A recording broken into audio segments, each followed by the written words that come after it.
And welcome to She Gets Real. And we are here to introduce our topic of today of why affirmations don't work and what you should do instead. And I'm Janine Sonsi, and I am Tirzah Elese, and I am so excited that we are launching this. It's going to be a weekly event, and you are going to want to get involved because we talk raw and we talk real, and we are real women with real solutions, opening the doors for real breakthroughs, and it's going to be exciting. And we have real stories too, but you'll have to watch us to find out what they are. So let's jump into it, Tirzah.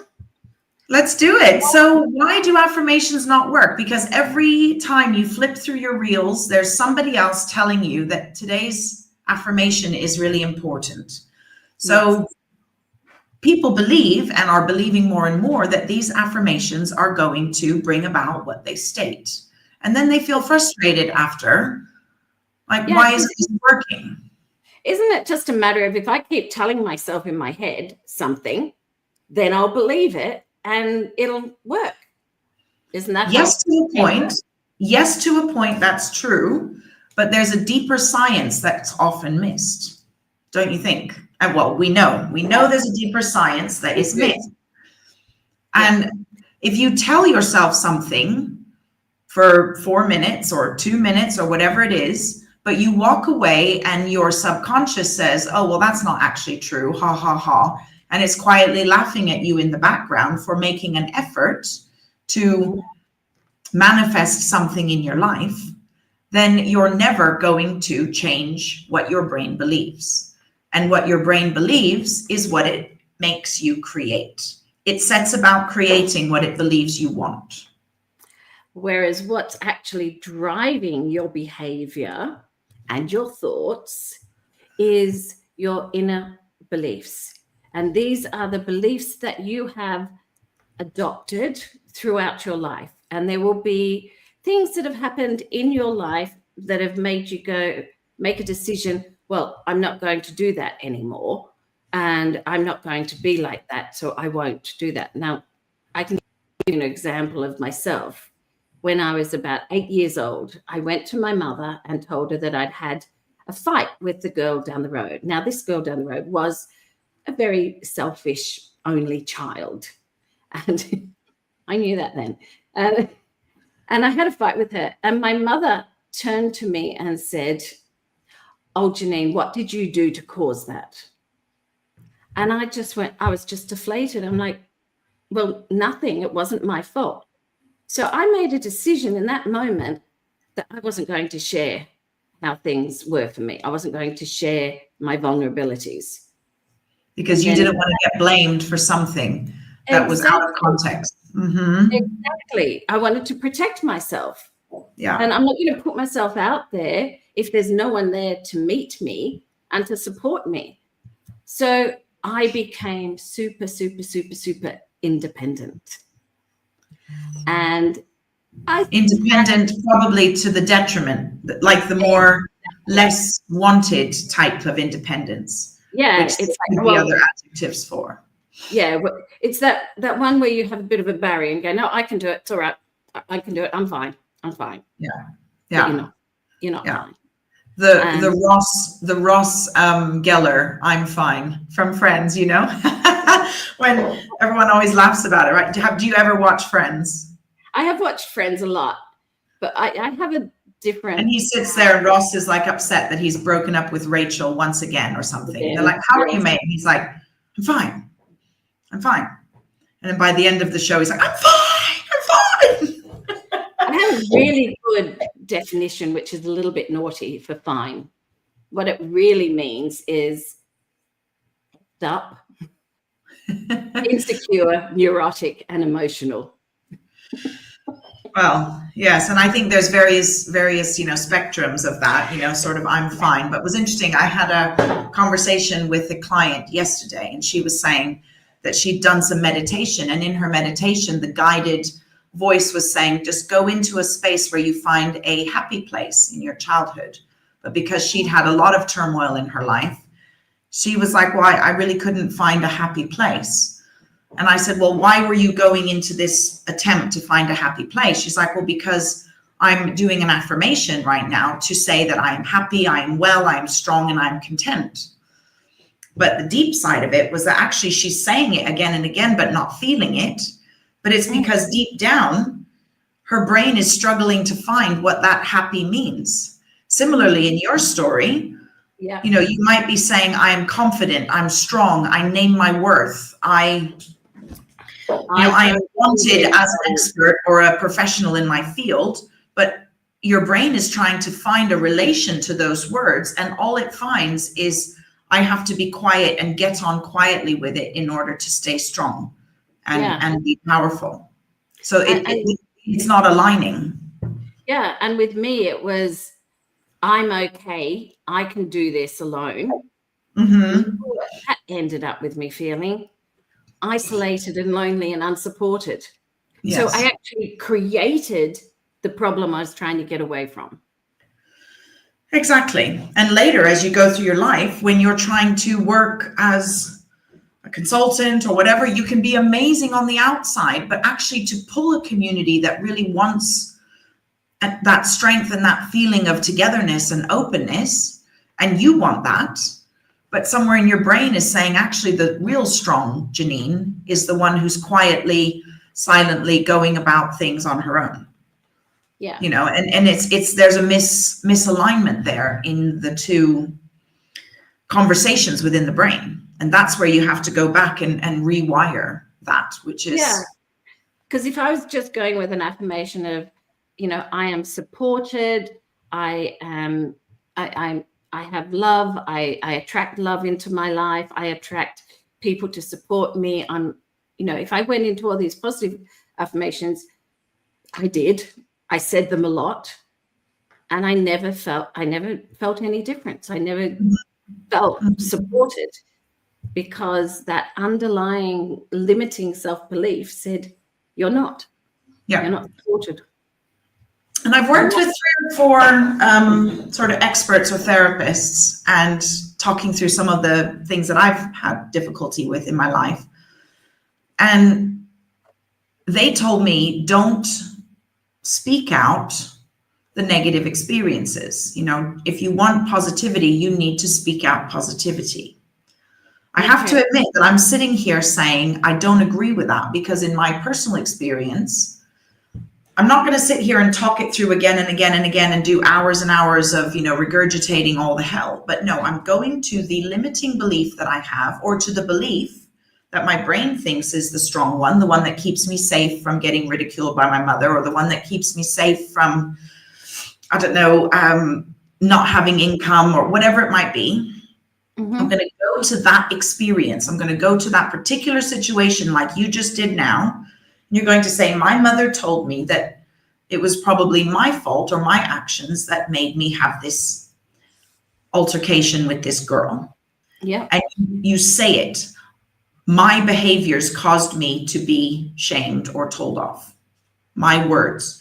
And you say that, and then say it to yourself. When I speak my truth, others blame me for my actions. And then your brain can realize how dumb that is. But what it's done is it's locked in a memory of that feeling. Yes. and that impression. So if you state it out and you realize, well, that's not true. You know, when I state my feelings, when I state my truth, other people around will immediately think it's my fault or shame me for it. No, not true. You know, and we've grown up and we've matured, so we can put a pin in the balloon that's living rent-free in our brain of this impression that we have of ourselves. And then we make space for the new neuron to reconnect. And that's actually the work that you and I both do with women clients, is take them back to recognize when this belief happened.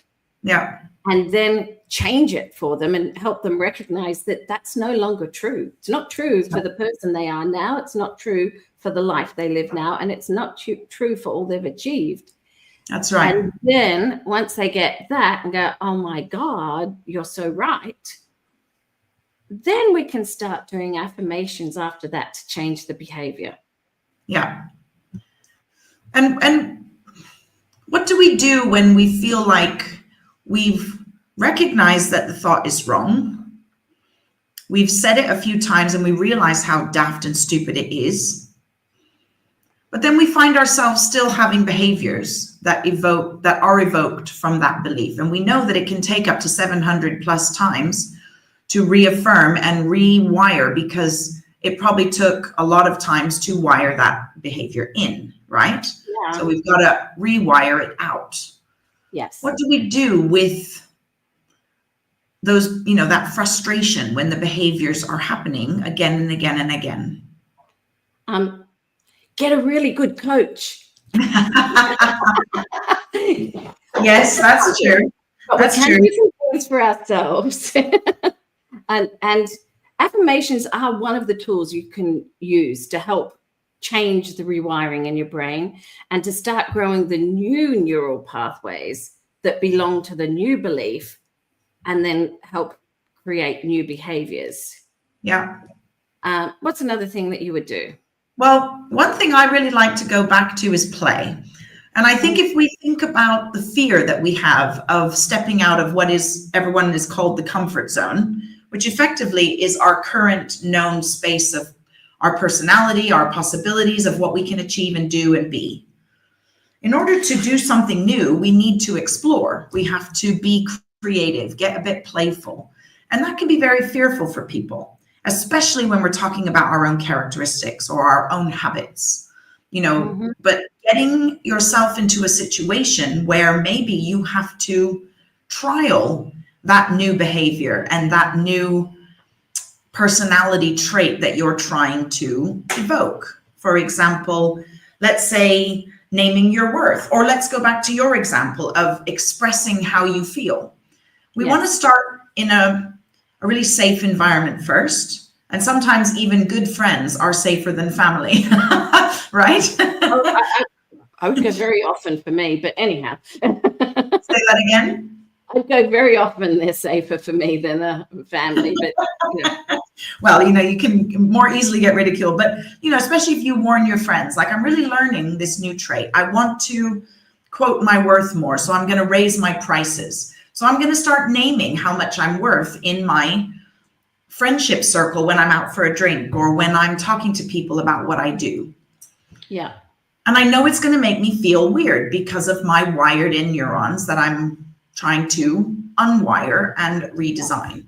So if I fumble about or if I don't say it with confidence, I am playing through this new personality that I am helping my brain to form with me.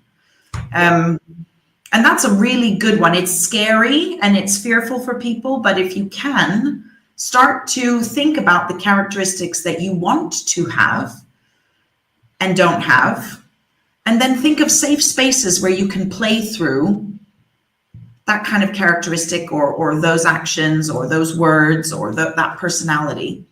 That's a really good tactic as well. That is really good. And I think another one is journaling or writing yourself a letter, but actually handwrite it. Don't type on the computer, because it's the act of handwriting that actually triggers the brain. Yeah. And will create more belief there. So and don't use ChatGPT to tell you what to think. Absolutely not. Definitely not ChatGPT. It has to come from your heart, actually, not your head. Yes. So it's important that you let yourself just write whatever it is that comes to you. It's called creative writing. Let it flow in a journal or in a letter to yourself or both. And write. Then you can start saying, well, I believe I am. I am good enough. I don't have to tell myself I'm not. So I am good enough, and I can do this, and I can do that. And whatever it is you're facing, whatever is that fear that you're facing, write it all out from the positive side. Beautiful. I can actually see a real 3-stepped strategy there. So you start with the affirmation, because you can actually tell yourself what you're going to believe about yourself now, or a new possibility. Yes. Then you're going to plan situations where you can play through that and trial it and maybe make a little bit of a mess of yourself or fall on your face here or there, but you're practicing because you're actually enacting it in real life. So your brain starts to understand how this could look. And then when you sit in your bed at night or you're at home having your evening routine, you pull out your journal and you write how you felt in that playful situation or in that perhaps practice or, you know, real life situation, how you felt, what you didn't like, what you felt good about, and then what you're going to do next. And that's a really kind of relevant journaling to be doing. Yeah. I would put another step in between the affirmations and the doing it with other people. I would write it out in your journal first. So you practice saying it in writing, and then you practice saying it to other people. So you're saying it to yourself first. Nice. And then you say it to other people, and then you write, wow, how did that work for me today? Yeah, really beautiful. Really powerful. I think that would really make a difference. Like if you're really stuck with something and you're just frustrated that it's just not changing, those might be the really strong 4 steps to go through with really embedding a new habit. It's similar to what we used to do in schools with kids, right? What's it called? Yeah. Write, cover, look and say, or say, write, look and cover when you're doing your spelling words. You know, you copy it off the board and then you cover it over and you try and write it yourself. And then I can't remember, but there's like a 4-step to learn how to spell a word, you know? Well, you were the teacher, so you remember. Look, cover, write, say. That's what it was. Look at the board, write it, cover it, and say it, and then repeat it. But yeah, it's a similar process to just teaching your brain a new skill. Yeah, but as we said before, the first and most critical step is identifying what the limiting self-belief is, and then changing it. That's right. And I might joke about saying getting a really good coach, but seriously, most people will need help to do that, because you need somebody else's eyes to look at your story and go, so is that when you decided that you'd be independent and you didn't need to tell anyone, you didn't need to share with anyone else? Yeah. Like, yes. And they would say, well, how has that played out in your life? Oh, well, it's meant that I've never had a best friend. I am telling the truth here. I've never had a best friend forever. And I don't really grow close to a lot of people. They have to be very special. And they said, oh, do you think that's because you decided not to open up and be vulnerable and share when you're 8 years old? I went, oh, yes, that does make sense. And are you that same person? Are you stronger now than when you were 8? Oh, yes. And can you cope with being vulnerable in front of other people? Well, yes. So now you don't have to believe that it's bad to be vulnerable in front of others. No, because I can be safe. Yes. Wow, let's go into pages. God, exactly. I thought it was that easy. Exactly. And what's something else that I do on my course and when I work with people is I actually make a quadrant of 4. So family, friends and colleagues, mentors and teachers, family, friends, colleagues, and people in the workplace, and then teachers and mentors, because those people too have a very different level of influence, right? Yeah. So if my children say something to me, or my mother says something to me, it's going to go deeper maybe, or affect me in a different way than if a colleague said something to me.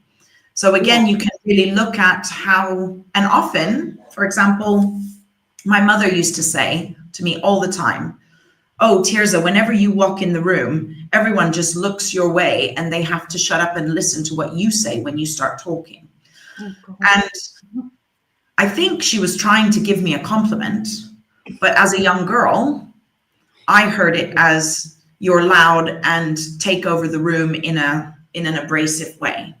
So Yeah. for many years, you know, and they used to say something about my sun sign, right? I would say, oh, I'm born in March. And my mother would be like, and that's why she's the way she is. You know, so it's these kind of things that you sort of are like, they're wired in so deeply, but they come out in a way that you think, oh, maybe I shouldn't say that, or, oh, I just need to step quietly at the back and not. But it's so hard to be a different person than your personality and your character, especially if it's something that's quite attractive or nice. And then you've got this kind of niggling thing on the side. So I have to go back and say, well, actually, it came from my mother when I was a 5-year-old, 8-year-old, 10-year-old child, similar to your example. So of course, the roots are so deep, rather than some colleague who said, oh yes, Tirzah is always the one who has to step up first.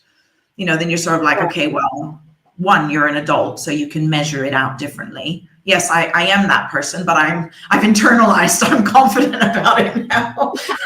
Exactly. This is what we do. We grow and evolve in our lives. I mean, the one I remember my mum saying all the time was, oh, Janine, don't be so proud of yourself. And so that, I was like, so I wasn't allowed to be proud of what I did. I wasn't allowed to build myself up. So therefore, I, you know, grew up with this. Like, I'm going to be, I thought I was invisible. I didn't think anyone, I thought there was nothing remarkable about me that anyone would remember. Now, that's just so sad that that's what's wired in. Yeah. I know, but, and it took me, you know, 25 years of personal development and courses and get rid of it. Yeah. Everything else. And so we know there's a quicker way. There's a quicker way and a simpler way. You don't need 25 years. But I think also, to be fair to our mothers, you know, we've just sat here and, you know, defamed our mothers a little, but I'm currently watching Outlander again because series 6 is out. By the way, awesome. I've already watched it. Okay, well, the new series is out, series 6. And if you look at the way that they rear their young and speak to their young, and also the dichotomy between men and women back then, you know, it was very much rooted in our upbringing as what was manners, as what was prudent, what was right, what was godly. So it's just so ingrained in tradition, you know, and I have a sneaky feeling that just habitually or out of instinct, your mother may not have said that if you were a boy. And that's horrible to say. It's horrible to say because I'm sure she didn't even mean that. I know my mother probably wouldn't have either, but it's just so wired in. And I'm not sitting here blaming male or female. It's just the tradition and the culture that has evoked these types of reactions, especially from those in a generation long before us, right? Yeah. So it's and a really another big... one of our talks will delve into the differences between the socialization of men and women and difference in our pride, our, you know, status of achievement and things. Yeah. But you know, it's something to bear in mind that it was just so wired in, and it's rooted into us from generations, you know, especially. It was wired into my mother. It was wired into her mother. And, you know, I came from a very Christian line, you know, my parents, their parents.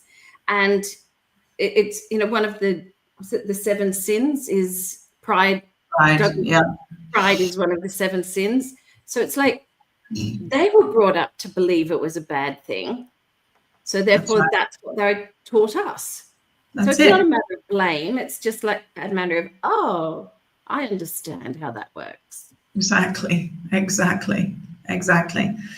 But what an amazing set of strategies we're leaving our listeners with. I believe we ambitiously said we would achieve loads in 30 minutes. I think we have, but we could carry on for another 2 hours, I propose. Easy. But, you know, just to recap for anyone who's just wiring in, our set of 4 strategies, well, sort of 5. First one, identify the limiting belief. But that's often because you're frustrated with a characteristic or a behavior that you don't like. So that's your current reality, right? So I'm just not putting the right price for things. I'm working too many hours for not enough money, exchanging time for money in a poor way. So this is the characteristic you want to get rid of. So you need to go back, spend some time in meditation or in journaling or in something to identify what's the block. Where did it start? Yep. And then what were the things we said we would do? We would name it, say out where it came from, do that sentence of whatever someone said. Then we're going to write down the affirmation of what we believe about ourselves and what characteristic we know we have. In the first person. In the first person. I am this. We will own it. I confidently quote my worth at whatever per hour. Yeah. And that's what we do. And then we practice, or we play through confidently having that belief and that characteristic. And we do that within our friendship group, maybe within our family. And as we get more confident with it, we do it with strangers or with possible clients. Yes. And then at the end of the day of playing through that, we journal what we learned, how we felt, what was hard, what was challenging, what we were successful at, and maybe what we're going to do next. That's amazing. Yeah. I know. And we just came up with that. Hey. Because mic drop, tell you that for free. Well, it is, but it really does. It really is a method that works. It's a tried and proven to success. We do know it. And I think now it could be a good time to plug our services, because that's exactly what I help women do. I work with mature professional women to help them recognize their limiting self-beliefs, reframe them into positive self-fulfilling beliefs, and then integrate that in and implement it in their lives so that they can step into their true feminine power. Absolutely. So I'm not sure how we do that, but I am She Exclusive and you are Reinvention Alchemist. I guess our links will be below. Yes. Is that what you're thinking? Well, we're linked to our LinkedIn profile. Yeah. So you can contact us there. We both have programs where we support people on short-term basis to do a bit of brainstorming and some take and win strategies, or a much longer, deeper process of becoming confident, professional, successful fempreneurs and, well, just well-settled, happy women. So you can find our programs, I guess, on our bios that are underneath. Yeah. Yeah. And we'll put comments on this to give more details. And I mean, my website is getrealcommunication.com. And brilliant. Mine is she-exclusive.com. Well, very exclusive, my dear. And for anyone who's been watching with us, for anyone who is watching afterwards, I hope you really enjoyed our session, and we enjoyed delivering it. Yeah, it's wonderful to converse with you. We always have something great. We go deep every time. We go deep and we go practical, and we take stuff away every time. So yeah. Really. So watch out for us live at 4 p.m. Central European Summertime next Thursday, every Thursday, or watch us afterwards in the replay. Amazing. Amazing. Well, have a wonderful afternoon. And if no one has told you today, you are beautiful. And fabulous. And exclusive. And you can get real. Yes. Brilliant. Well, have a wonderful afternoon. And I'm going to go and enjoy the sunshine now because it is gorgeous outside. I hope you are enjoying some form of sunshine too. And if not, create it yourself. Be the sunshine in your life. That's it. Bye. That's See you next Bye. week. See you next week.